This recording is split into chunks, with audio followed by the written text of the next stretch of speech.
RMC vous révèle ce matin le palmarès des villes les plus impliquées dans la lutte contre le racisme et les discriminations. Classement du CRAN, le collectif représentatif des associations noires. Trio de tête et bon point à Villeurbanne, Montreuil, Paris.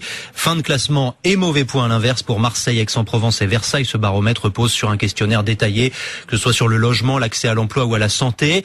Un classement qui tombe alors que pour beaucoup la parole se libère dans le pays, souvent pour le pire. C'est le pour contre RMC. La France est-elle plus raciste aujourd'hui qu'hier? C'est non pour l'historien Pascal Blanchard. Pas du tout. Il y a 20, 30 ou 40 ans, en France, je rappelle qu'au nom de discours racistes, on pouvait tuer. En Marseille, par exemple, en 1973, un certain nombre d'Arabes se font tuer parce qu'Arabes. La France a changé. Dans les années 80, on tuait encore dans les cités des jeunes parce qu'ils étaient arabes. Donc ce n'est pas la France qui serait plus raciste.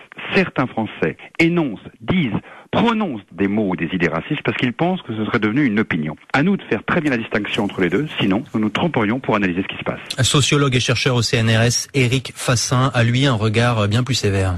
Effectivement, aujourd'hui, il est devenu légitime de tenir des propos racistes à l'égard des Noirs, mais aussi à l'égard des Roms. Pourquoi cette légitimité nouvelle? Eh bien, parce que la parole des responsables, elle a porté ce discours raciste depuis des années en France. Hier, c'était seulement l'extrême droite qui s'autorisait des propos racistes. Aujourd'hui, on le voit bien, y compris dans les grandes enquêtes où on demande aux gens, on peut se sentir un Français respectable et néanmoins tenir des propos racistes. Un reportage Hugo Perrier pour RMC.